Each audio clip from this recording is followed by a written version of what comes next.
esofágicas. De las patologías gástricas, solamente vamos a ver lo que es la gastroparesia, porque las otras enfermedades es la enfermedades acidopépticas y esas ya ustedes las están trabajando en las tutorías. Y las enfermedades intestinales, ¿no? Entonces empezamos con lo que son las patologías esofágicas. Dentro de las patologías esofágicas vamos a ver lo que son las alteraciones congénitas, la acalasia, el reflujo gastroesofágico, la hernia hiatal y el síndrome de Mallory-Weiss.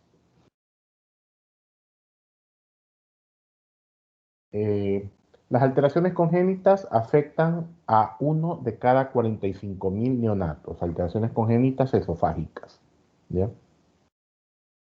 Que existan estas alteraciones congénitas amerita que sean reconocidas de una manera precoz, de una manera rápida para poder actuar a sí mismo de manera temprana. ¿Por qué? Porque estas alteraciones congénitas, como las vamos a ver, producen síntomas respiratorios y síntomas digestivos. Si el niño que sufre estas alteraciones congénitas tiene bajo peso, menos de 1.500 gramos, el pronóstico no es bueno, ¿no? Y las alteraciones que puede sufrir van en orden de atresia esofágica o de una fístula traqueoesofágica. ¿Qué sería una atresia esofágica? Es cuando un conducto pierde su continuidad y termina en un fondo de saco, ¿no? Y las fístulas son comunicaciones entre dos estructuras. En este caso, comunicación entre la tráquea y el esófago.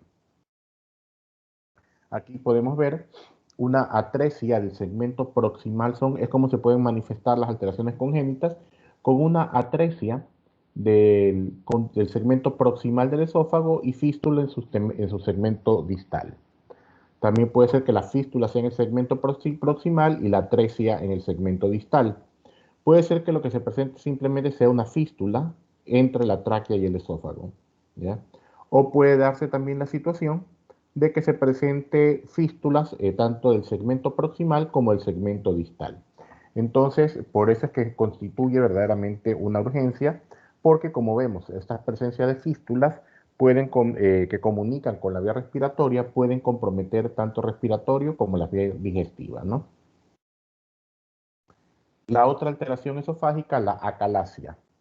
¿Qué es la acalasia? Es la obstrucción esofágica por contracción del esfínter esofágico inferior.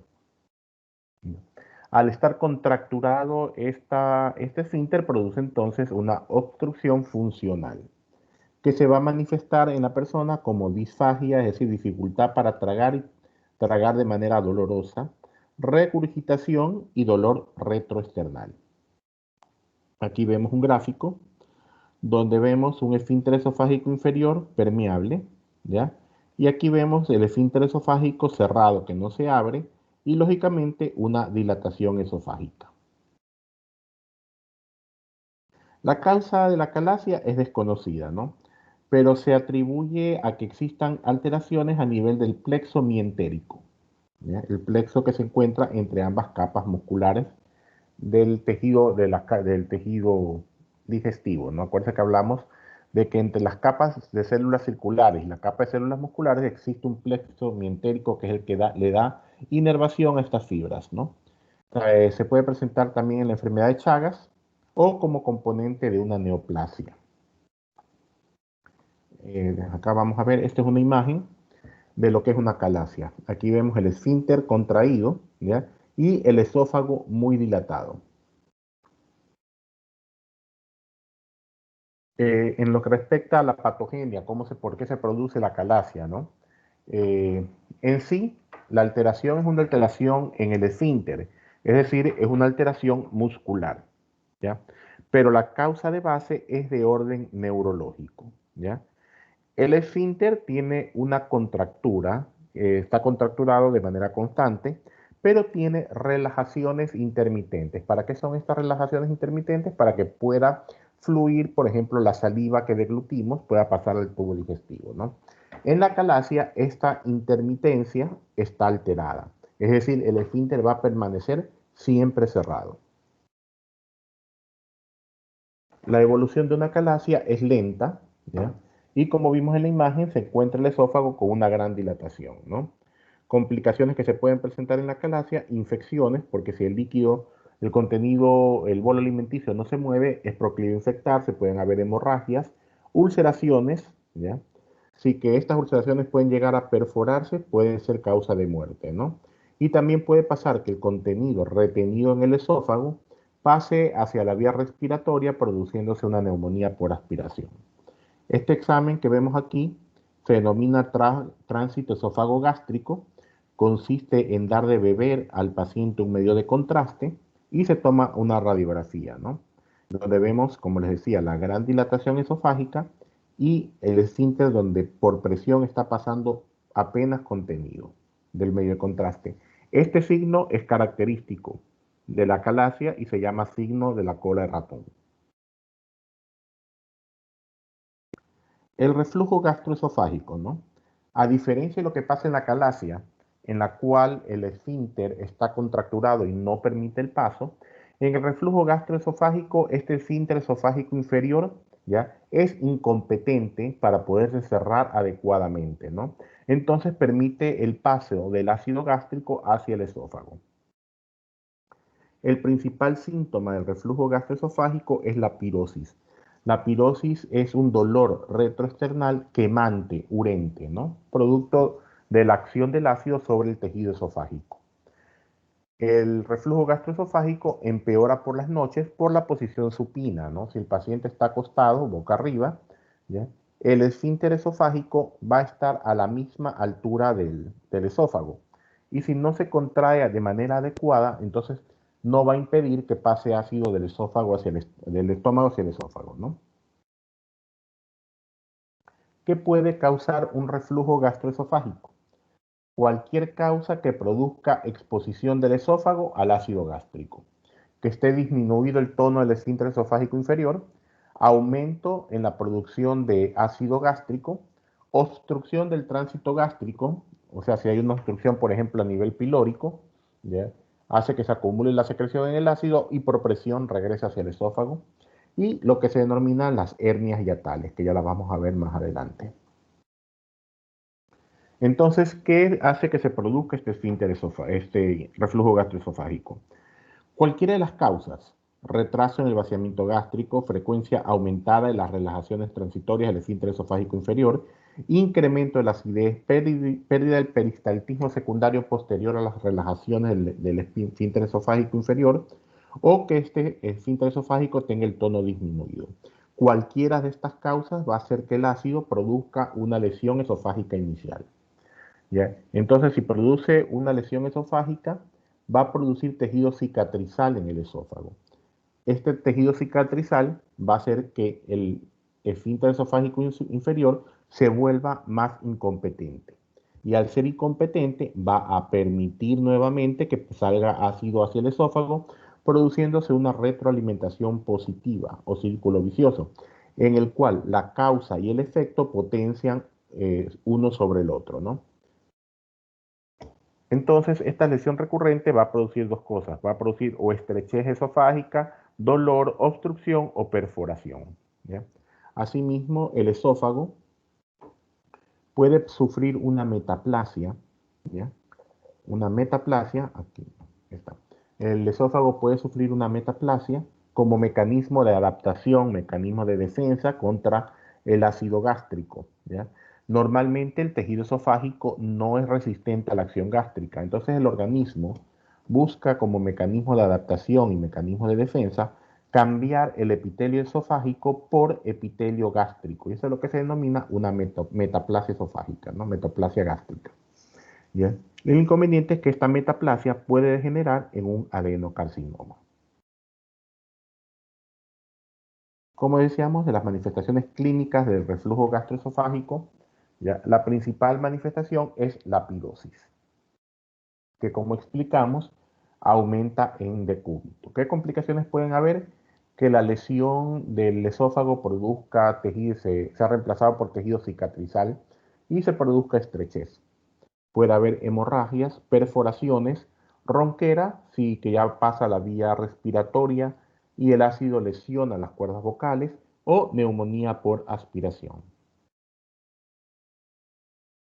Aquí vemos un gráfico que nos indica el cambio del epitelio en el esófago de Barrett, ¿no? Donde vemos que el esófago cambia su epitelio por epitelio gástrico. La hernia hiatal se la define como la presencia de una porción del estómago en la cavidad torácica que ha sido desplazado a la altura de lo que se denomina el hiato diafragmático, el agujero del diafragma por el cual en circunstancias normales atraviesa el esófago hacia el estómago, ¿no? Este desplazamiento, esta hernia puede ser de dos tipos. Puede ser de tipo deslizante, en lo cual toda una porción del estómago se desplaza, se desliza a través del hiato diafragmático y va a haber una porción del estómago en el tórax desplazando hacia arriba al esófago. Y la otra tipo de hernia es lo que se denomina la hernia paraesofágica, en la cual el esófago conserva su lugar, pero una porción del estómago se hernia ocupando un sitio al lado del esófago, por eso se la denomina paraesofágica. Y por último, de las alteraciones esofágicas tenemos lo que se llama el síndrome de Mallory-Weiss. ¿Qué es el síndrome de Mallory-Weiss? Es el desgarro longitudinal de las fibras esofágicas por vómitos excesivos. Puede presentarse en personas bulímicas o en personas alcohólicas principalmente, ¿no? Y este desgarro ocurre principalmente en la unión gastroesofágica. ¿Alguna pregunta sobre las patologías esofágicas? Doctor, para el diagnóstico de la calasia solo se puede utilizar el tránsito Tránsito. esofogástrico, tránsito esofogástrico. Para ver la dilatación del esófago también se puede utilizar una endoscopía. Claro, la endoscopía también va a ayudar, sino que la imagen que les ponía allí era del esófago tránsito, ¿no? Lógicamente la endoscopía nos va a indicar ya que existe la dilatación, la vamos a ver endoscópicamente, también por imágenes como tomografías computadas o resonancias magnéticas, nos va a permitir ver dibujado el esófago aumentado de tamaño. El señor Portes, Hola doctor, mi dígame. pregunta es si una hernia hiatal también puede favorecer el reflujo gastroesofágico. Sí, sí, por Ah, ya. supuesto. Por supuesto, cualquier situación que altere este esfínter, eh, el esfínter esofágico inferior, ¿no? La señorita Berni, Gracias. Doctor, sí, una pregunta. Yo había leído que la toxina botulínica se le aplicaba en la calasia, pero ¿cómo actuaría esta? O sea, provocando una, no sé, menos contracción o eh, relajación del músculo. actúa principalmente a nivel de las fibras musculares, como vimos, si bien es un trastorno muscular a nivel del esfínter esofágico inferior, ¿ya? Pero el trastorno es neurológico y la toxina botulínica actúa tratando aunque suene repetitivo, actúa tratando de reestructurar las fibras neurológicas que se encuentran alteradas. Pero entonces eso sería un tratamiento como que temporal. Sí, lógicamente tendría que tener sesiones recurrentes para ello, ¿no? Ah, ya, gracias, doctor.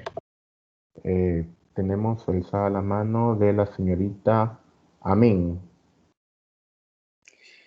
Sí, doctor, yo tenía una pregunta acerca del tratamiento. O sea, ya mi compañera Romina ya mencionó un poco eso, pero iba a preguntar exactamente qué tratamiento se usaba en el caso de la calasia. Claro, el tratamiento de la acalasia es el tratamiento que se hace el botulínico, es a nivel ahorita experimental, ¿ya? No hay estudios completos y radicales, por decirlo así, que nos digan que ese es el tratamiento específico. También se puede hacer una esfinterectomía, ¿no? Que es romper el esfínter y permitir el paso, ¿ya? Pero el inconveniente que tiene esto es que nos vamos a pasar al otro extremo, ¿no? A un Claro. reflujo gastroesofágico, ¿no? Pero Eh, entonces, ¿cuál sería lo más frecuente, o sea, lo más común de un lo, tratamiento para la lo más común que se utiliza es la esfinterectomía, ¿ya? Y tomando las medidas preventivas, lógicamente, para un reflujo gastroesofágico. Muchas gracias, doctor. ¿Ya? La señorita Pazmiño. Sí, doctor. Mi pregunta también es acerca de la calasia. Ajá.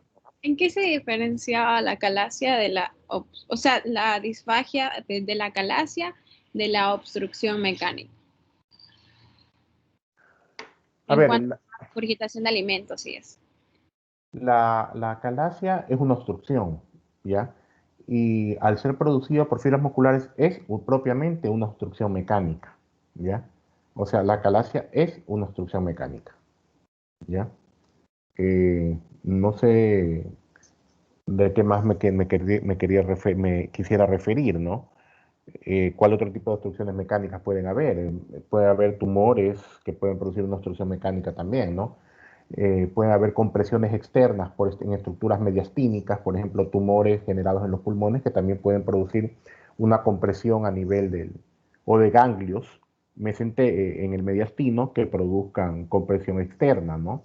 La disfagia es la manifestación de estas alteraciones. La disfagia hace referencia tanto a la dificultad para deglutir como al dolor que se produce para deglutir. Sí, solo que yo había leído de que era en cuanto, o sea, más o menos, o sea, no comprendí muy bien si era en que la de la acalasia era solo de los alimentos no digeridos y la saliva, pero no sé si esta también se acompañaba de ácido gástrico o bilis como de otra obstrucción mecánica, o solo en las No, otras obstrucciones se va a no, presentar. no, se está yendo a otro tipo se está yendo es a lo que es los tipos de disfagias, ¿ya? Lógicamente, si aquí tenemos de que la acalasia es una obstrucción completa del esfínter, va a haber obstrucción tanto para sólidos como para líquidos, ¿no? Entonces, va a haber impedimento para que pasen eso. Lo que usted está haciendo referencia es algo que se llama disfagia lusoria, perdón, disfagia paradójica, ¿ya? En el cual, por lo que les voy a explicar a continuación, en estas disfagias hay hay incapacidad para que pasen los líquidos, pero no para que pasen los sólidos, ¿ya? Lo cual se debe a que puede haber una obstrucción a nivel del esfínter esofágico inferior que esté produciendo, puede ser incluso una calasia, que esté produciendo la compresión del esfínter, pero no es completa, y los líquidos no pasan, pero el sólido, al hacer mayor efecto de masa sobre el esófago, estimula más el peristaltismo y produce apertura del esfínter esofágico inferior, pero es una situación excepcional que se llama disfagia paradójica. Gracias, doctor. Ok, el señor Sánchez, Marco Sánchez. Sí, doctor, mi pregunta es un poco más sencilla. Usted había mencionado que las personas que, digamos, una posición para dormir, que era la supino, Ajá. esta podría como que dar con mayor frecuencia lo que es el El reflujo reflujo. gastroesofágico. Mi pregunta es, ¿qué posición sería la ideal al momento de dormir para que se Dormir, reduzca esta situación? a ver si me ves allí, dormir con la cabecera levantada, ¿ya? De tal manera que el esfínter esofágico inferior, ¿ya? Queda por arriba del estómago, ¿ya? Es decir, no supino o pronado, por decirlo, sino con la cabecera levantada en ángulo aproximadamente 30 grados, ¿ya? Para que el estómago no quede al mismo nivel del esfínter esofágico inferior. ¿Ok? Listo, doctor, gracias. Muy amable. Gracias a ti. ¿Alguien más tiene una pregunta? Hay otra persona, la señorita Argudo. Doctor, no sé, ahorita se me vino una pregunta de que, digamos, una mujer embarazada llega, digamos, a emergencia, ya a punto de dar a luz, pero al mismo tiempo presenta el síndrome de Mallory-Weiss. Entonces, no sé, el tratamiento de inmediato para este caso, ¿cuál sería? Si los vómitos se producen producto del embarazo, de la ruptura esofágica. Más o Sí, menos eso es lo que me dicen, ¿no? En primer lugar, tratar de corregir, si la ruptura es grande, tratar de corregirla, ¿no? Eh, Eso se hace por procedimientos principalmente endoscópicos, ¿ya? En que se busca esclerosar los vasos sangrantes, ¿Qué es esclerosar? Es un procedimiento, como se dice comúnmente, quemarlo. El vaso está sangrando y se lo quema con una sustancia especial que esclerose esa varice, ese vaso sangrante, ¿no? Muy utilizado, por eso dije varice ahorita, muy utilizado cuando hay varices esofágicas, ¿ya? Lo cual lo veremos cuando hablemos la próxima clase sobre cirrosis. Pero el tratamiento principalmente, si el sangrado es leve, ¿ya? El tratamiento es conservador y simplemente observar, ¿no? Esperar que la coagulación de per se produzca el parado del sangrado. Pero si el sangrado ya es más activo, ¿ya? Se lo busca esclerosar vía endoscópica, como que este es el vaso que está sangrando, y pongo una sustancia que queme esa herida y la cierre, ¿no? Listo, doctor, gracias. La señorita Aguirre. Doctor, el síndrome de Mallory-Weiss podría estar relacionado con personas alcohólicas y además la presencia de convulsiones en epilépticos. Perdón, no le escuché bien. Si está relacionado con personas alcohólicas, ¿qué más? Con personas alcohólicas y además la presencia de convulsiones en epilépticos. Las convulsiones en epilépticos no producen generalmente vómitos, ¿no? Ya, como para romper ¿cómo se llama? Romper la capa muscular, ¿no? No va a producir eso generalmente. Generalmente lo que vemos en el epiléptico es que babea, ya empieza a producir mayor cantidad de saliva y los movimientos llevan a que no puede cerrar la boca y por eso es que vemos que botan gran cantidad de saliva, ya, pero no son vómitos propiamente, ¿no? Y en el alcohólico sí, en el alcohólico de ley, ya como dijimos, en el paciente alcohólico es una de las causas principales, los alcohólicos y los bulímicos son las principales causas de estos vómitos fuertes que alcancen a romper la mucosa, ¿no? ¿Alguna otra Gracias. pregunta? ¿Alguien más? Me parece que había alguien más con la mano levantada. Bueno, si no hay más, entonces avanzamos.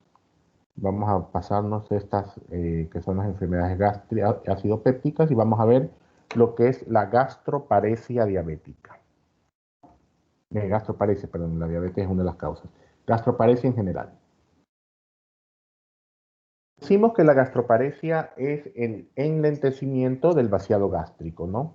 Y que va a dar manifestaciones como náuseas, vómitos, meteorismo, estreñimiento o diarrea. ¿Qué puede producir una gastroparesia?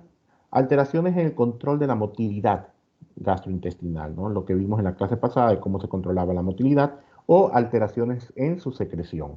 Es decir, cualquiera de las situaciones que vaya a alterar la velocidad del vaciado gástrico. Las alteraciones en las funciones normales del estómago llevan a una gastroparesia.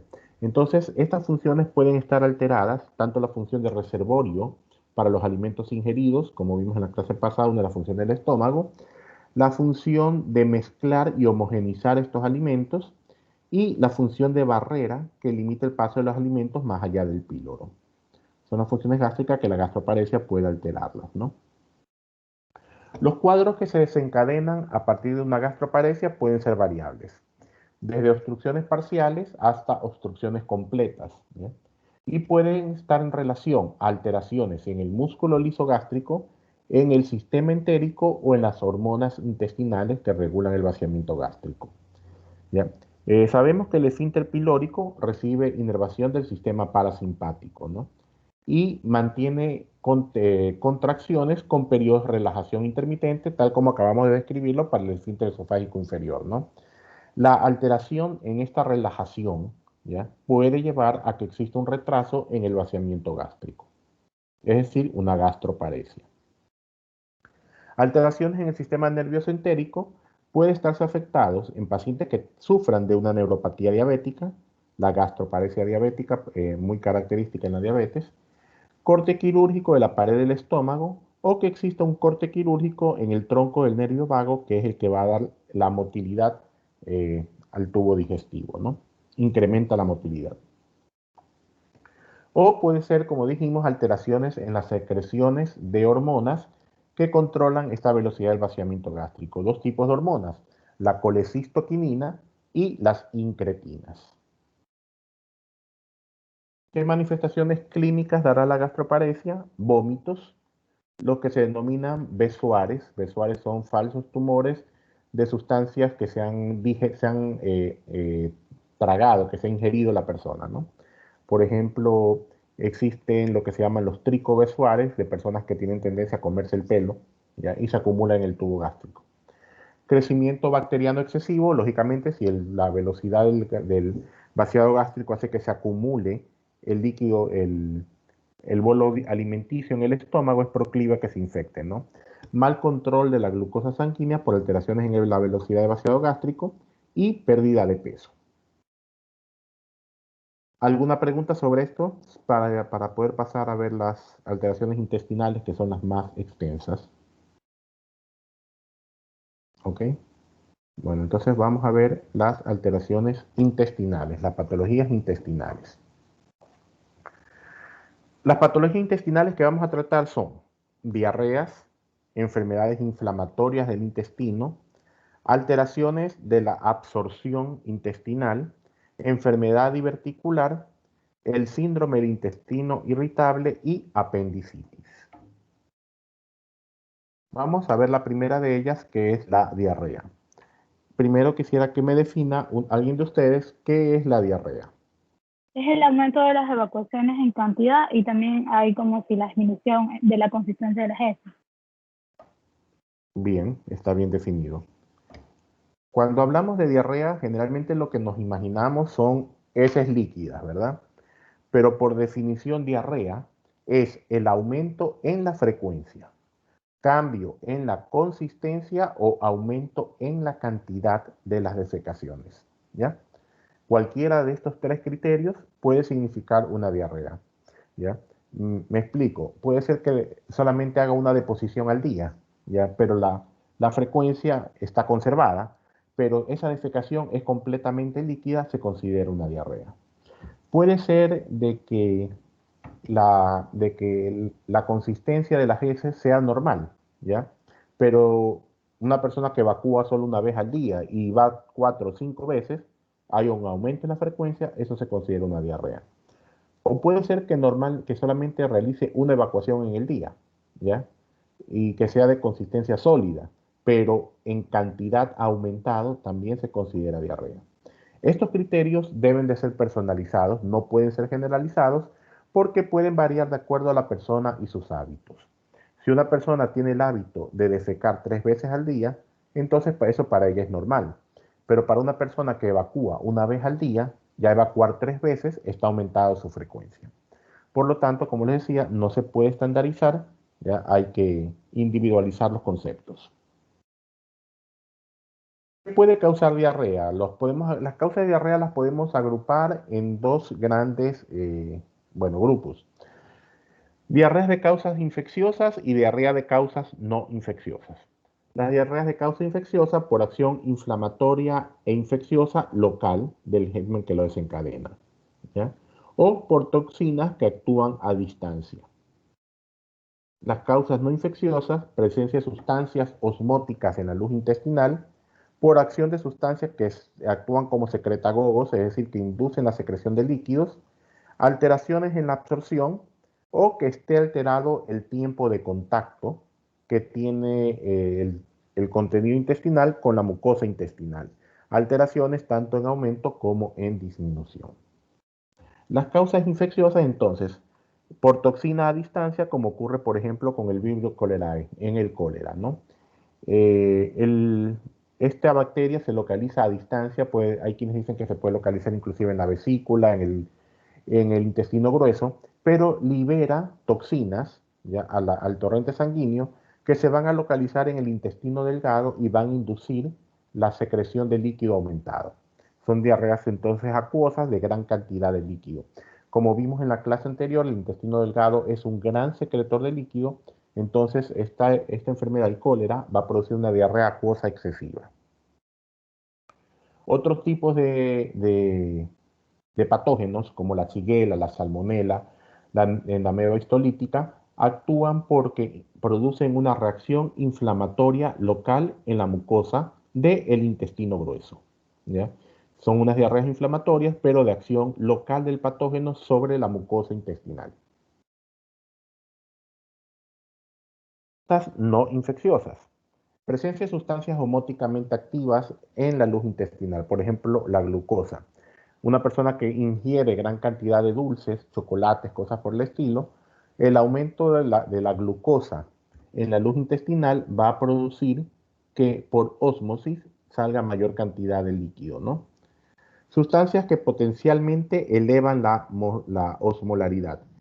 Por ejemplo, la acción bacteriana sobre una sustancia que se denomina lactulosa. La lactulosa es una sustancia que se utiliza bastante como purgante, ¿no? Se lo da al paciente para que pueda defecar. La lactulosa es fermentada por las bacterias y eso aumenta la osmolaridad a nivel intestinal y produce este tipo de diarreas. Y la deficiencia hereditaria de enzimas digestivas, como ocurre con la lactasa, que no puede metabolizar adecuadamente la lactosa, ¿ya? Y la lactosa en la luz intestinal crea también una diarrea osmótica. Otras causas no infecciosas por secretagogo, sustancias que inducen la secreción. Tumores intestinales que secretan péptido intestinal vasoactivo, ¿ya? El péptido intestinal vasoactivo induce a las células intestinales a secretar mayor cantidad de líquido. Y el mismo efecto tienen las sales biliares. Alteraciones en la absorción, ¿ya? Lo que se llaman los síndromes de mala absorción por déficits enzimáticos, ¿ya? El alcohol y el uso de sustancias, la inflamación a nivel intestinal, ¿no? Que pueden alterar la absorción de los nutrientes y eso puede llevar a que se produzca una diarrea no infecciosa. Y finalmente, alteración en el tiempo de contacto. El tiempo de contacto puede estar aumentado porque hayan procesos inflamatorios intestinales que retrasan el movimiento intestinal, o puede estar disminuido en personas que han sufrido cirugías en los que se ha realizado alguna resección de un segmento intestinal o el uso de medicamentos prokinéticos que aumentan el peristaltismo.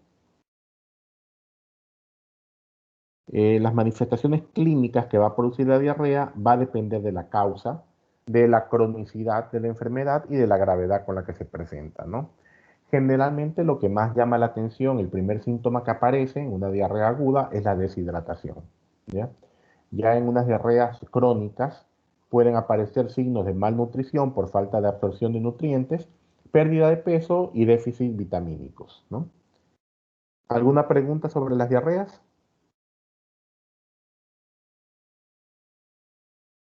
Sí, ¿No hay doctor. Yo pregunta? tengo una En pregunta, las doctor. quimioterapias, ¿por qué se producen también en las radioterapias? ¿Por qué hay producción de diarrea en estos pacientes? ¿Quién me pregunta? Que no me sale marcado. Brian Velasco. Velasco. Sí, Ya. Eso se llama colitis actínica, ¿ya? La acción de la radioterapia más que la quimioterapia, ¿no? La radioterapia altera la función de la célula, ¿no? Altera la función e induce la secreción por parte de las criptas de Lieberkühn, que las vimos en la clase pasada, ¿no? ¿Ya? Lo que eran las criptas de Lieberkühn, que es donde se secreta mayor cantidad la mayor cantidad de líquido, ¿no? A nivel intestinal. Las radiaciones alteran estas criptas e inducen mayor cantidad de secreción, ¿no? Y asimismo altera la capacidad que tiene el intestino delgado de reabsorber este líquido que se está secretando, ¿no? Yo tuve una vez la oportunidad de ver a un paciente con una colitis actínica de estas. Sin exagerarle, había hecho 72 deposiciones líquidas. O sea, era algo impresionante. Consecuencia exactamente de la radiación. Se llaman colitis actínicas. Diego Portes. Sí, doctor. Muchas veces en el tratamiento de la diarrea, además de la hidratación, se suele dar microbiota, ¿verdad? Así es. Entonces, ¿cuál es el mecanismo específico para la microbiota de ayudar a la diarrea? ¿Por qué? Porque en el intestino, ¿ya? Tenemos bacterias que son las que ayudan a procesos digestivos, ¿ya? Por ejemplo, muchas disacaridasas son producidas por bacterias intestinales, ¿ya? En el momento que tú tienes una diarrea, ¿ya? Una diarrea acuosa bastante profusa, ¿ya? La cantidad de agua que sale del tubo digestivo te barre con todo y se va llevando la flora intestinal normal, ¿ya? Punto uno. Punto dos, si es una diarrea infecciosa bacteriana, das tratamiento con antibióticos, ¿ya? Entonces, en el momento que das tratamiento con antibiótico, el antibiótico te mata la bacteria que te produce la enfermedad, pero también te mata la bacteria la bacteria intestinal. Entonces, se altera de esa manera se altera de esa manera la función intestinal normal. Entonces, la manera de dar estos reemplazantes de la flora bacteriana es reponer la cantidad de bacterias que se han perdido, bacterias saprofitas, bacterias beneficiosas en la digestión, ¿no? Tratar de reponerlas. Excelente, muchas gracias. ¿Ok? Eh, ¿Quién hablaba ahorita? Hablaba Portes. Sí, ¿no? Sí, doctor. Ya, Porras, la Sí, señorita Porras. doctor. Sí, yo tengo entendido que la diarrea del viajero se la considera como una diarrea que no es grave, o sea, es moderada y también es bacteriana. Entonces, ¿es necesario en este caso darle antibiótico o solo hidratarlo al paciente? A ver, la diarrea del viajero se presenta principalmente porque ingerimos comida que normalmente no estamos acostumbrados a ingerirla, ¿no? Entonces no tenemos en nuestro tubo digestivo algunos de los componentes principales para, para digerir ese tipo de comidas, ¿no? Entonces se genera por un fenómeno de absorción más que de otra cosa, ¿no? Entonces, lo que se hace en ese caso es tratar de evitar ese tipo de comidas a lo cual nuestro tubo digestivo no está habituado para digerirlos. Eso es la principal causa de la diarrea del viajero. Ahora, también puede ser de que, por ejemplo, si es un paciente que viene de un país eh, un país, por decirlo así, más desarrollado que el nuestro, por ejemplo, que tenemos condiciones de salubridad más bajos, ¿ya? Entonces hay que diferenciar si la diarrea es lo que se denomina la diarrea del viajero propiamente dicho, o es una diarrea infecciosa por haber ingerido algún alimento contaminado, ¿no? A lo cual, por ejemplo, nosotros podemos tener anticuerpos ya, pero una persona que viene del extranjero que no está acostumbrado a nuestro tipo de alimentación no lo tiene. Y le digo con algo que pasa con frecuencia. Pasa con frecuencia con la tifoidea, ¿ya? Entonces hay que saber diferenciar si es una diarrea del viajero o es una diarrea infecciosa. ¿Cuál es la principal característica de una diarrea infecciosa? Se acompaña de fiebre, ¿ya? Se acompaña de fiebre y, bueno, hay que ver ahí las características de las deposiciones y que se acompañan de moco, de sangre, cosas por el estilo, ¿no? Pero en ese caso sí está indicado dar antibióticos. Listo, doctor, muy gentil. La señorita Pazmiño. Sí, doctor. Era en cuanto a lo que mencionó mi compañero Diego. Ajá.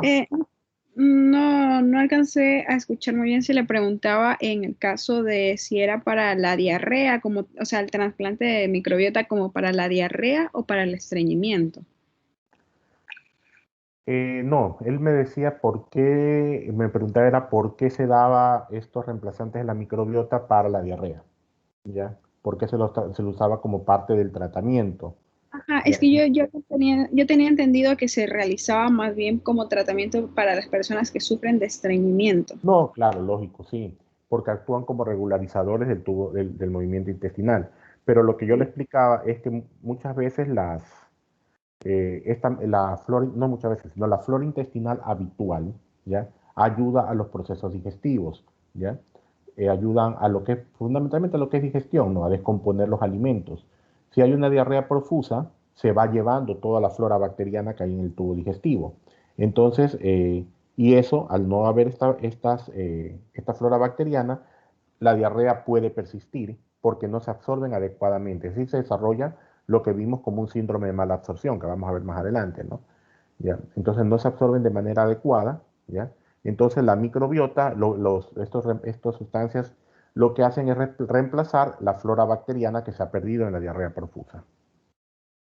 Ya, y al momento de reemplazar, no se contribuye de nuevo a que se forme una diarrea, o sea, nuevamente una diarrea, por lo que le ¿Por qué? explicaba que es como que para el estreñimiento. Es que, digamos, yo había leído que eso ayuda en la motilidad intestinal, ya se transfiere la microbiota fecal, que por lo general se eliminan con los antibióticos, como usted explicó, ¿no es cierto?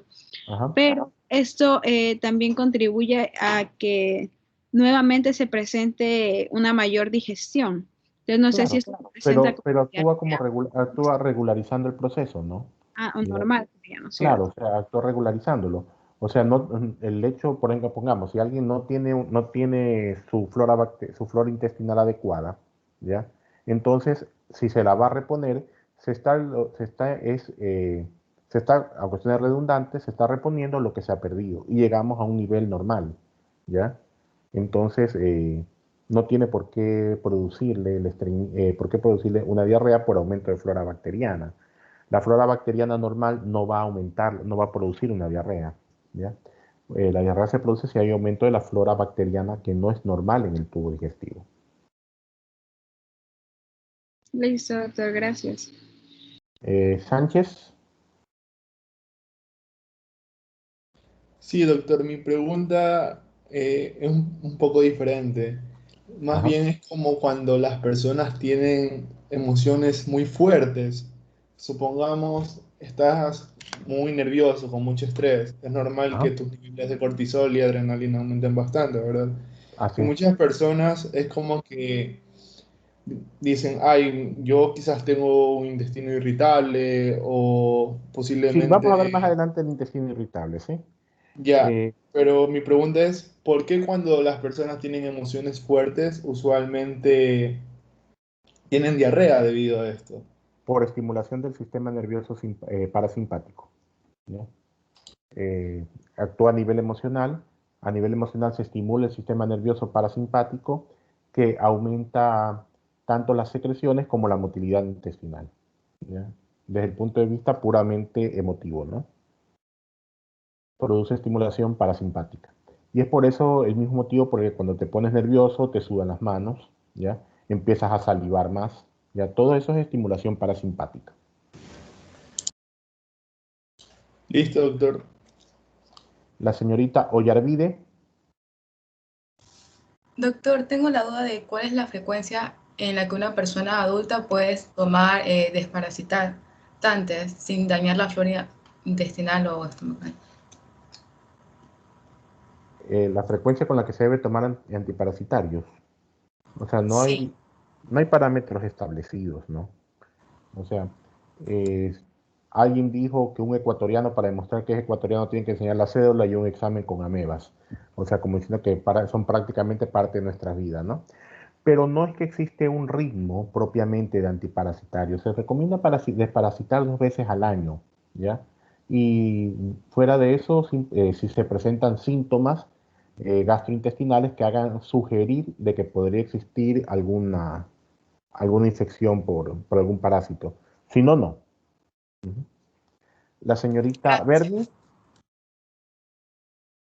Doctor, sí, una pregunta. Es que yo había escuchado bastante, de hecho tengo muchas amigas que toman como que el té de ginseng y todas esas, entonces para hacer deposiciones, creo, y así bajar de peso. ¿Eso a la larga no como que provocaría algo a nivel intestinal, algún daño o algo así? eso no es recomendado. Así, de entrada, o sea, médicamente esas cosas no son recomendadas, actúan como un purgante. Ya, entonces aumentando la defecación, aumentando las secreciones de líquidos, pero lleva una descompensación, ¿no? ¿De qué me sirve perder líquidos, mayor cantidad de líquidos en defecaciones y que me deshidrato y tengo que reponerlo? ¿Ya? Y más bien me puede crear un trastorno hidroelectrolítico. Por eso ese tipo de cosas no son recomendadas. Ah, ya, listo, doctor. La señorita Nasput, Doctor, al señor Nasput, perdón, disculpe. soy señor. Sí. Disculpe. Sí, doctor, yo tengo una pregunta. Bueno, cuando una persona normalmente tiene diarrea, obviamente, va a provocar una causa, o sea, una falta de líquidos en el cuerpo. Ya, pero un día yo escuché de que, para que una persona se pueda hidratar de nuevo, necesita tomar agua. Ya, pero, una vez me dijeron de que una forma más eficiente, una forma más eficaz sería mezclar agua con sal y azúcar. ¿Eso es verdad o no? A ver, te pongo el siguiente ejemplo. O sea, te doy una explicación de lo que me estás diciendo y es válido, bastante válido, porque es un criterio que falla al momento de los esquemas de hidratación. ¿Ya? Pongamos, tengo una diarrea profusa y me deshidrato. ¿Ya? Entonces esa deshidratación hace que tengo bajos mis niveles de sodio y mis niveles de líquido total, ¿verdad? Por poner un ejemplo con el sodio, ¿ya? Entonces si yo solamente tomo agua, ¿ya? Y tengo bajo el sodio, aumento la cantidad de líquido, pero no estoy aumentando la cantidad de sodio, ¿ya? Pongamos como que este es el total de lo que debería tener y el sodio lo tengo aquí y el agua está en el mismo nivel. Si solamente ingiero agua, ¿ya? El sodio sigue manteniéndose en el mismo nivel, ¿ya? Y lo estoy diluyendo más de lo que lo tenía anteriormente.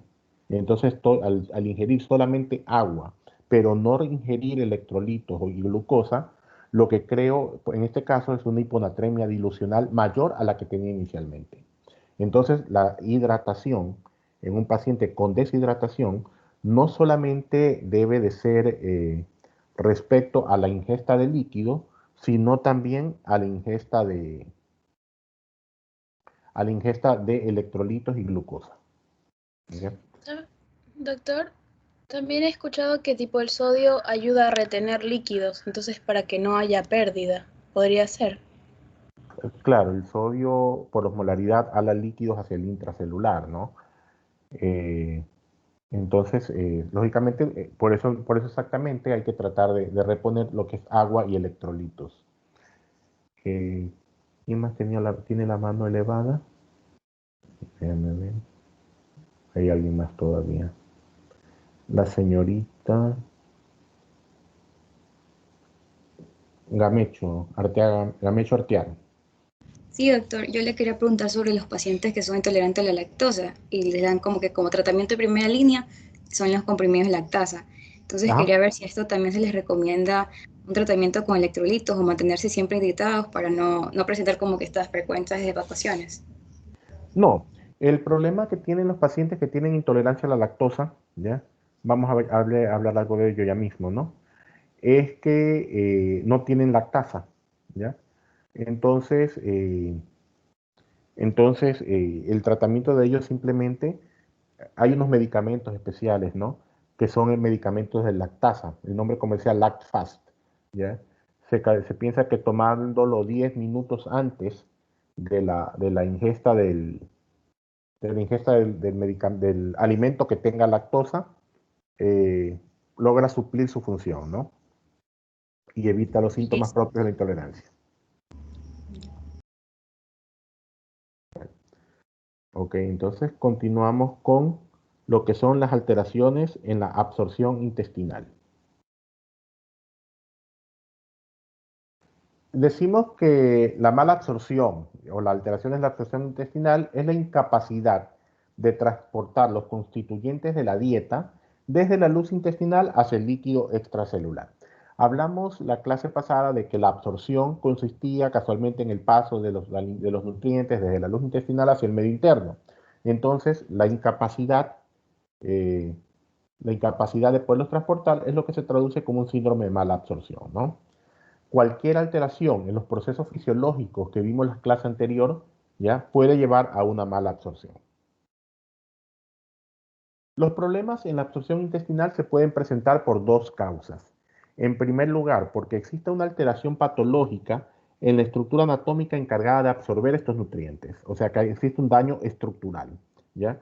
O que exista un déficit de las sustancias necesarias para realizar la digestión, lo que acabamos de hablar ahorita con la lactasa, por ejemplo, ¿no? Entonces vamos a ver en primer lugar alteraciones en la mucosa intestinal. ¿Qué puede pasar en la mucosa intestinal para que produzca un síndrome de mala absorción, ¿no? Hay algunas enfermedades que lo producen. Por ejemplo, el sprue tropical, que se piensa que es de origen bacteriano, frecuente en el Caribe y en la India, ¿no? Produce cambios en las vellosidades intestinales e infiltrados linfocíticos en la lámina propia de la mucosa, ¿no? Va a producir alteración en la absorción de las grasas, del ácido fólico y la vitamina B12. El sprue celíaco o enfermedad celíaca de origen autoinmune causada por una reacción al gluten, ¿no?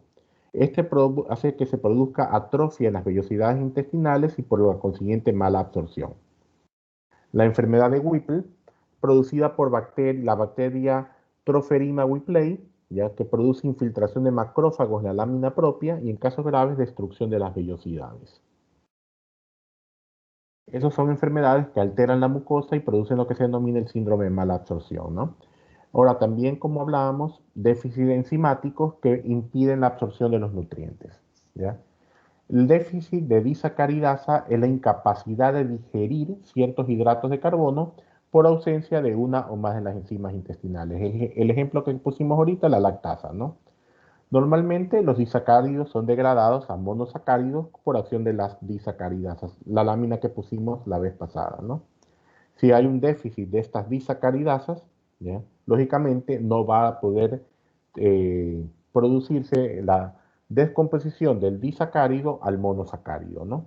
Y estos disacáridos que no logran ser absorbidos producen una carga osmótica en el intestino que produce diarrea, ¿ya? Además, estos hidratos de carbono que no han sido digeridos pueden sufrir fermentación bacteriana en el colon con la consiguiente flatulencia, distensión y dolor abdominal. ¿Ok? ¿Alguna pregunta sobre esto? Ok. Antes, vamos a ver ahora lo que son las enfermedades diverticulares. También llamada diverticulosis, ¿no? ¿Por qué se producen estos divertículos? ¿Ya? Se producen porque se lleva a cabo una herniación de la mucosa intestinal. Aquí vemos la luz intestinal. De la mucosa intestinal se hernia a través de las capas musculares.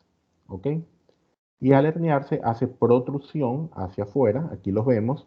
Y esto es lo que se llaman los divertículos, ¿ya? Más frecuente en el colon descendente y en el colon sigmoides.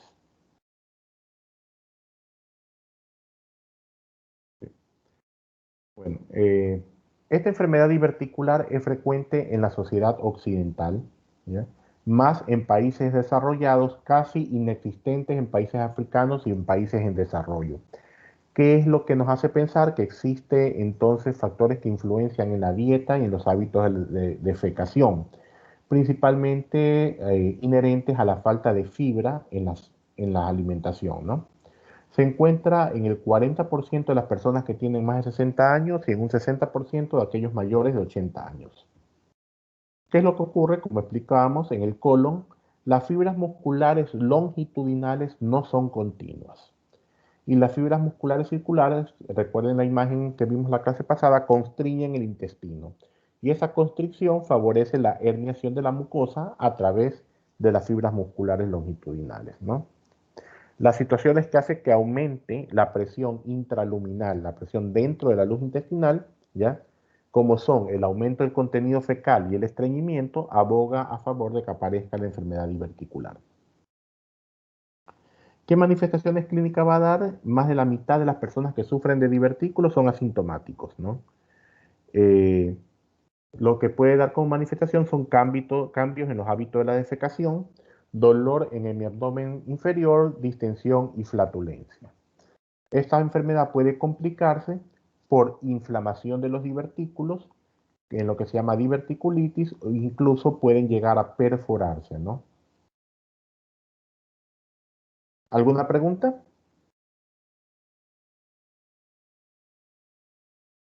No hay pregunta. Sí, dígame. Como nos decía que en muchos de los casos la diverticulosis, o sea, es asintomática, pero solo cuando ya es diverticulitis, creo que ya se presentan los síntomas cuando ya se inflama. Sí y no.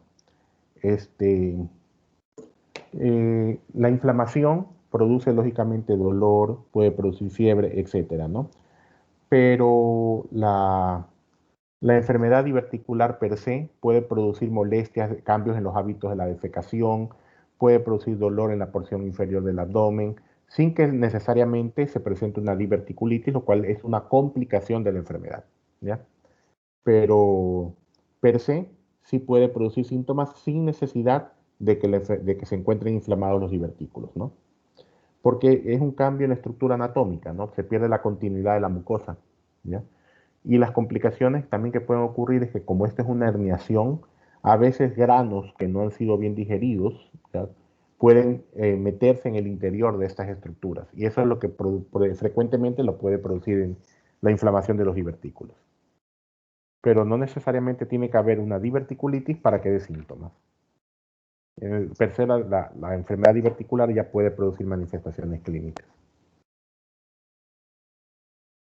¿Alguna otra pregunta? Yo, doctor, yo tengo una pregunta. Para el Una caso cosita antes, de... un ratito. Es que la tenía marcada usted como con la que me estaba preguntando, la señorita Men. ¿Quién me preguntó anteriormente? Yo, doctor Morán Fernanda. Ok, gracias. Bueno, dígame, señorita Men. Ya, hablando sobre la diverticulosis, que es algo asintomático, entonces, ¿cuál sería el método de diagnóstico? Y si no existe también como que exámenes o sea, o algún método preventivo para las personas que tienen 40, 80 años, para ver si tienen esta diverticulosis o algo. A ver, si la enfermedad es asintomática, Hola. generalmente puede pasar completamente desapercibida, ¿no? Es decir, puede cursar sin que nos esté dando manifestaciones, y si no da manifestaciones no nos podemos dar cuenta que existen, ¿ya? Como dijimos ahorita, aquellas situaciones que aumenten la presión intraluminal, ¿ya? Son aquellas que van a predisponer a la enfermedad. Entonces, si queremos hacer algo preventivo, como usted me comenta, buscar evitar las alimentaciones excesivas, buscar alimentación rica en fibra, prevenir el estreñimiento, ¿no? La señorita, a ver, un ratito, tengo aquí, antes de cometer un error. La señorita Porras. Sí, doctor, una consulta. ¿Cuál sería el comportamiento que va a presentar los pacientes con enfermedades diverticulares frente a alimentos lácteos, tanto los enteros como los que son descremados, deslactosados y sus derivados? Ya, la lactosa no tiene, no, o sea, los problemas de lactosa no tienen relación con la enfermedad diverticular, son dos cosas distintas, ¿no? Entonces, no es que haya una relación entre una cosa y la otra. Es que le pregunto porque a mi papá le diagnosticaron de diverticulitis y bueno, a él le dijeron que no debe de tomar lácteos enteros, sino lácteos descremados o semidescremados o deslactosados. Bueno, No dijeron el por qué y yo estaba investigando y no encuentro una es razón lógica. que no existe una relación entre una cosa y la otra. Me imagino que lo que buscan es evitar exactamente que por efecto de la lactosa vaya a haber alguna inflamación intestinal, diarrea frecuente, cosas por el estilo, que puedan inflamar los divertículos, ¿no? Pero no es que haya alguna relación entre este tipo de alimentación y la otra. Lo que se busca para tratar de evitar la formación de los divertículos o que se vayan a inflamar es evitar el estreñimiento con alimentos más bien ricos en fibra. Pero no es que haya una relación propiamente con la lactosa, con ese tipo de cosas, ¿no? Me parece que lo que hacen en sentido es como de tratar de cuidarle el colon, ¿no? Me imagino. Gracias. Diego Guerrero. Sí, doctor, yo quería preguntarle, como comentó acerca sobre las fibras, que al no consumir fibras iba a alterar la composición, o sea, el volumen de las heces, y que esto sí puede alterar la microflora normal del intestino. Porque también leí que se altera esto, podía producir productos carcinogénicos y llegar a producir carcinomas. Claro, pero lo que se busca es lograr un equilibrio, ¿no? Es buscar un equilibrio, por ejemplo, que no hayan excesos de materiales fecales en el tubo digestivo, de que haya una adecuada, por ejemplo, de lo que hablas de de la flora intestinal, como dijimos anteriormente, importante para lograr los procesos digestivos. Pero, y también como alguien comentó hace un momento, estos suplementos de microbiota ayudan a evitar el estreñimiento. Y estamos hablando casualmente de que el factor de riesgo más importante para que se formen estos divertículos es casualmente el aumento de la presión intraluminal, en este caso producida por el aumento por el estreñimiento, ¿no? Entonces la microbiota normal también va a ayudar a que los procesos digestivos lleven a que haya una adecuada defecación, ¿no? Listo, doctor. Ok.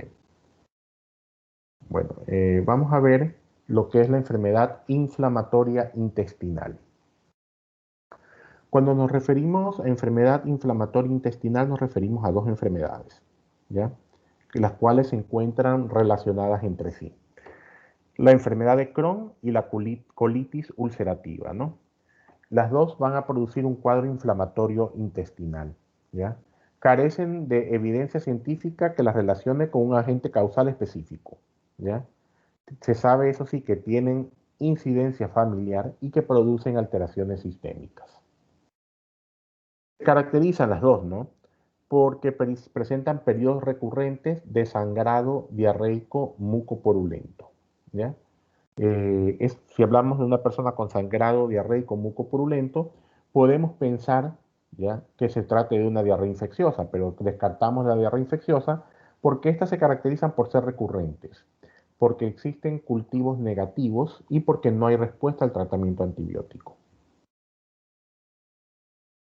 Esas son características en común que tienen ellos, pero hay diferencias, ¿no?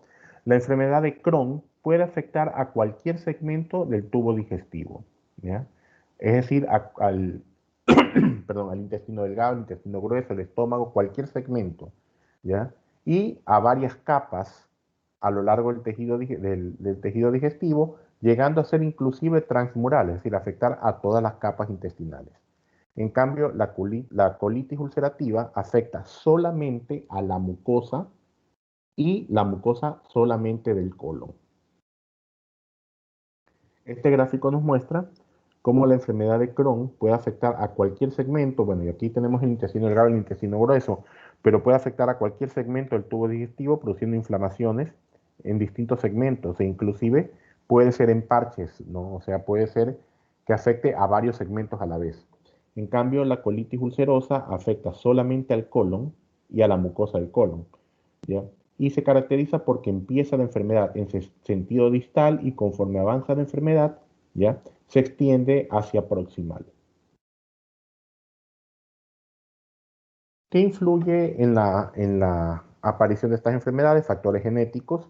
Hay genes que se los ha relacionado con estas enfermedades, como genes que regulan la función inmunológica, genes que controlan la autofagia, de función epitelial en la relación huésped-microorganismos, ¿ya? Pero de los que tienen estos genes positivos, solamente el 20% desarrolla la enfermedad.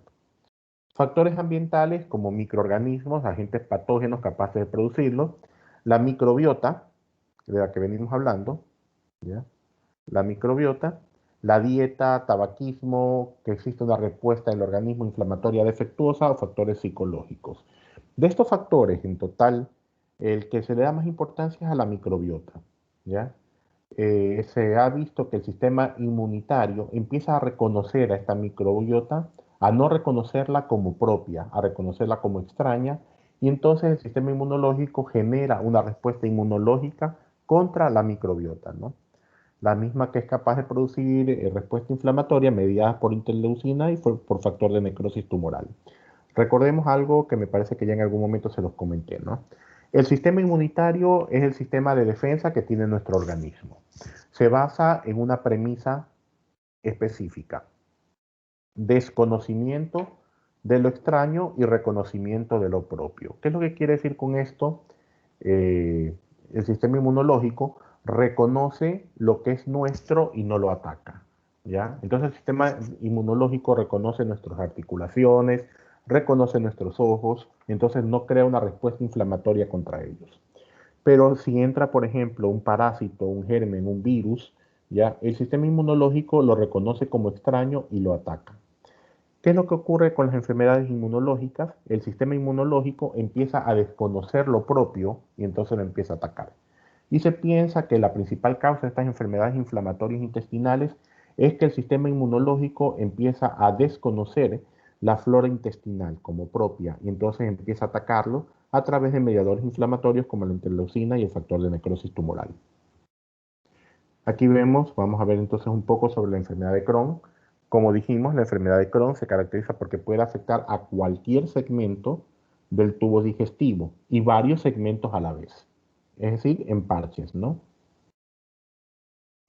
Y además de ello, que afecta a todas las capas, ¿ya?, del tubo digestivo. No se limita a una sola como si lo hace la enfermedad, la colitis ulcerosa. La principal manifestación clínica, diarrea sanguinolenta mucopurulenta, ¿no? Y como vimos que es una enfermedad inmunológica mediada por complejos inmunes circulantes, no solamente va a dar manifestaciones digestivas, sino que puede producir artritis por afectación articular, eritemas nodosos en la piel, uveitis, iritis en los ojos, hasta bucales, colangitis esclerosante, es decir, una inflamación esclerosante de las vías biliares, y hepatitis autoinmune. Complicaciones locales que puede producir, como afecta a todas las capas, puede producir abscesos, fístulas, perforaciones, inflamación de la mucosa, formación de granulomas, etc., ¿no? Y complicaciones a distancia pueden producir cálculos renales por mal manejo en la absorción del calcio, tromboembolismo, amiloidosis, ¿no? Colitis ulcerosa, la misma manifestación, diarrea sanguinolenta, mucopurulenta. Pero como esta enfermedad se limita solamente a la mucosa, no hay fístulas, no hay abscesos, no hay obstrucciones, pero sí pueden ocurrir hemorragias. Aquí vemos lo que les explicábamos, el colon normal y el colon con la colitis ulcerosa. Se forman ulceraciones a nivel de la mucosa. Complicaciones también puede producir colangitis esclerosante. Se lo considera que la colitis ulcerosa es un factor de riesgo para que aparezca cáncer de colon, ¿ya? Y hay una complicación importante que se llama el megacolon tóxico, en el que se compromete la capa muscular de la mucosa, ¿ya? Y este tiene tendencia a distenderse. Y aquí vemos el colon muy distendido, que se llama megacolon tóxico. Y esto es una urgencia de resolución quirúrgica. Si se llega a producir esta complicación, el tratamiento es sacar el colon, ¿no? Este gráfico nos muestra diferencias y semejanzas entre estas dos enfermedades. El tipo de inflamación que produce la enfermedad de Crohn son inflamaciones granulomatosas, en cambio la colitis ulcerosa son ulcerosas y exudativas. La enfermedad de Crohn afecta a todas las capas intestinales, la colitis ulcerosa solo la mucosa. La extensión de la lesión es intercalada en la enfermedad de Crohn y es continua en la colitis ulcerosa. El área afectada en la enfermedad de Crohn, cualquier segmento del tubo gastrointestinal, pero principalmente en el hilo terminal, ¿no? Y en la colitis ulcerosa, el colon izquierdo y el recto. La diarrea es común en ambas enfermedades. La hemorragia rectal, rara en la enfermedad de Crohn, común en la colitis ulcerosa.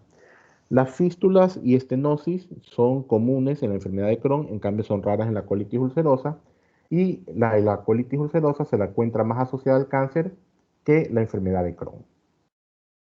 ¿Ok? ¿Alguna pregunta sobre ellas? La señorita Vera tiene elevado en la mano. Sí, doctor. Yo tengo una pregunta, pero no es por la enfermedad de Crohn, sino... Oh, no, un ratito que estoy con el celular también. Ya, lo que pasa es que ahorita que usted mencionó los probióticos, hay muchas personas que están consumiendo esto a libre demanda. Entonces, quería saber qué opina del consumo excesivo de probióticos, porque esto sí puede alterar, en vez de dar algo benéfico para el intestino, pues lo puede empeorar. Como todo producto, ¿no? Siempre hay que evitar los excesos, ¿no? Nada en exceso es conveniente. Entonces, así como el uso de ellos medicinal es conveniente, el abuso también nos puede llevar a alteraciones, ¿no? Como le decía, ningún abuso es bueno. Vea que hasta de lo más inocuo que podemos hablar, el oxígeno, existe toxicidad por oxígeno, ¿no? ¿Y usted ¿ok? recomendaría el uso de probióticos en la enfermedad de Crohn? Ya que se dice que tiende a reducir la inflamación. Sabe que no. No, porque no lo recomendaría en la enfermedad de Crohn, porque estamos viendo de que la respuesta inmunológica se genera porque hay una respuesta inmunológica contra la microbiota, ¿ya? Entonces no pienso que sería el tratamiento más adecuado, ¿ya? Porque si meto más microbiota, puedo aumentar la respuesta inmunológica contra ellos mismos.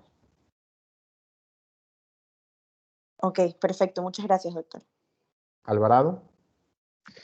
Sí, doctor. Unos casos de colitis ulcerosa, cuando la mucosa se va a asociar a lesiones más graves y las úlceras pueden ser un poco más profundas, ¿usted cree que la lesión alcanzaría la submucosa o simplemente también se limita a la mucosa? Las lesiones en la colitis ulcerosa son limitadas a la mucosa, ¿ya? O sea, son solamente en la mucosa, no se presentan en otra parte. Es la característica que la diferencia de ella, ¿ya? Si tienes un paciente con una lesión solamente en la mucosa del colon terminal, es una colitis ulcerosa por criterio. Ya, doctor. Gracias. La señorita Ponce. Sí, doctor. Mi pregunta es que si una persona tiene colitis ulcerosa y a la vez tiene un mal hábito de alimentación, como por ejemplo dietas ricas en carbohidratos, ¿esto podría disminuir la diarrea sanguinolenta que se presenta? A ver, no le entendí bien. A ver, ¿podría repetírmelo? Ya, si la persona tiene colitis ulcerosa y a la vez tiene una dieta alta en carbohidratos, ¿esto podría disminuir la diarrea de la colitis ulcerosa? No, ¿por qué? No encuentro por qué podría producirlo, ¿no? Más bien lo que se trata estos pacientes es con antiinflamatorios propios antiinflamatorios propios del colon, ¿no? Más que una dieta en carbohidratos, no. O sea, no encuentro por dónde pueda Pero entonces, producirlo, ¿no? ¿por qué uno de los factores sería, usted nombró que uno de los factores que puede producir esto son las dietas? Que puede producir. No, pero es nombrando dentro de los que son factores ambientales. Y son las cosas que se están estudiando, ¿no? ¿Qué influencia puede tener los hábitos alimenticios, cosas por el estilo en la producción de la enfermedad, ¿no? Pero cosas experimentales, o sea, cosas que todavía se están estudiando. Por ejemplo, cuando hablamos de la incidencia genética, vimos de que habían situaciones que se habían implicado 3 genes, pero eso no implica que sean los únicos, o sea, están estudiando algunos otros tipos de genes. Lo mismo pasa con la dieta. Se puede pensar de que hay factores dietéticos, pero que no está claramente demostrado. Hay otros que dicen que lo que lo produce son microorganismos, o sea, algunas bacterias, hongos, pero son cosas que no están debidamente todavía estructuradas. Lo que más se ha estudiado y a lo que más se ha dirigido todo es a lo que le decía una reacción inmunológica contra la microbiota intestinal. Ok, gracias. Ok, la señorita Calderón. Sí, doctor. Una pregunta. ¿Cuál es la causa o se podría decir como un aspecto fisiológico que me diferencia entre la enfermedad de Crohn y la colitis ulcerosa? Fisiopatológico, digamos, más bien. A ver, es difícil, ¿eh? Es difícil. Pongamos, si tengo un paciente que me refiere un cuadro de una diarrea purulenta, sanguinolenta, ¿ya? Puedo sospechar cualquiera de las dos, ¿verdad? Pero si me refiere que el dolor no es, mejor dicho, en cuadrante inferior izquierdo, ¿ya? Sino en otro lado, sospecho que debe ser una enfermedad de Crohn porque sospecho que no me está tomando el colon terminal y el recto, que es donde generalmente se inicia la colitis ulcerosa, ¿ya? Pero me lo deja más o menos en el campo de que podría ser cualquiera de las dos, ¿ya? El diagnóstico definitivo tendría que hacer una colonoscopía y ver cómo está el colon, ¿ya? Si que está tomada la mucosa con ulceraciones, me haría pensar de que es una colitis ulcerosa. Si veo lesiones granulomatosas y que me toman no solamente la mucosa, sino me están tomando más estructuras, entonces sospecho que es una enfermedad de Crohn. Ya listo, doctor, gracias. Ok. Déjame ver quién más está. La señorita Alvarado.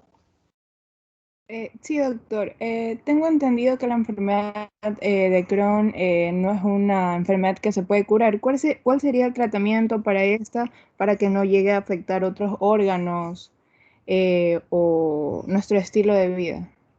A ver, hay una cosa y que siempre la pregono y que hay que tener claro. Las enfermedades se dividen en dos, ¿ya? Enfermedades agudas y enfermedades crónicas. Las enfermedades agudas son aquellas enfermedades en las cuales tengo algo, tomo medicación y me curo.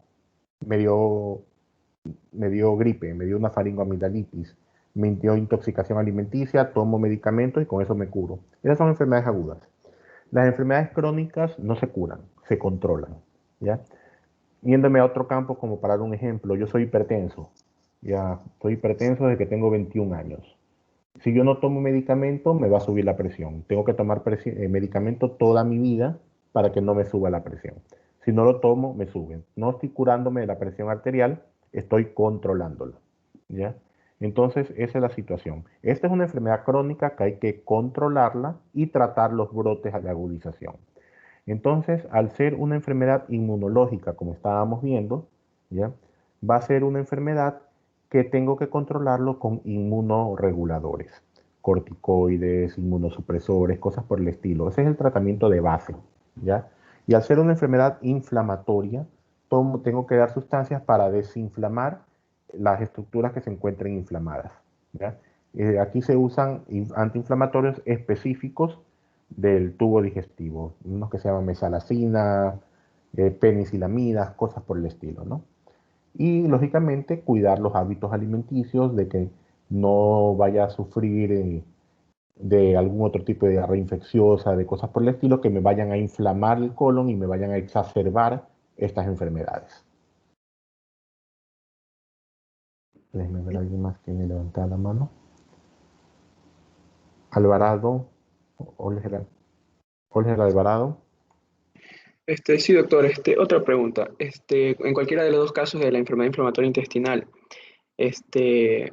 tras tener un abrupto periodo de esta enfermedad de unos 8 a 10 años, ¿usted cree que es posible que se pueda desarrollar un carcinoma después? La enfermedad de la colitis ulcerosa, como vimos en la última diapositiva, es de las dos la que se la relaciona más con la aparición más relacionada con carcinomas, ¿no? Más que la enfermedad de Crohn, la colitis ulcerosa. Es la que puede relacionarse con ella. Doctor, yo tengo una pregunta. ¿Quién es? Allá, la señorita Lige. ¿Ok? No hablando tanto de la enfermedad de Crohn, sino como que un tratamiento, que sea el corticoide. Se cortó, no le escucho. Yo tengo, bueno, un familiar falleció por el uso, o sea, por muchos años él tomó corticoides. Entonces ya en los meses atrás le comenzó a salir muchos hematomas. Y, o sea, yo quisiera saber por qué le salían hematomas y también coágulos. Él falleció a causa de que le llegó un coágulo al intestino, pulmón y cerebro. Y los médicos dijeron fue por el uso de corticoides. A ver, ¿por qué puede producirse el corticoide? Si me pregunta por qué, vamos a ver. Primero quiero poner una diapositiva donde vemos de que dentro de las complicaciones de la enfermedad de Crohn están los tromboembolismos, ¿ya? Tromboembolismos producidos por medios inmunológicos, ¿ya? Como hablamos de una enfermedad inmunológica, parte de la respuesta inmunológica puede ser formación de trombos, como ocurre aquí, ¿ya? O sea, el tromboembolismo, el trombo puede haber sido también consecuencia de la enfermedad de Crohn y no del corticoide. O sea, no conocí el caso, pero le pongo el ejemplo de que es algo que puede ocurrir. Ya, punto 1. Punto 2, los corticoides actúan como estimulante de la médula ósea, ¿ya? La médula ósea encargada de producir glóbulos rojos, glóbulos blancos y plaquetas, ¿ya? Si que hay una estimulación aumentada por parte de los corticoides de la médula ósea, ¿ya? es probable que puedan haber una trombocitosis, es decir, mayor cantidad de plaquetas circulantes. Y si hay mayor cantidad de plaquetas, hay mayor posibilidad que hagan coalescencia entre ellas y se forme un trombo. ¿Ok? Bueno, si no hay más preguntas, vamos a llegar hasta ahí nomás con la clase.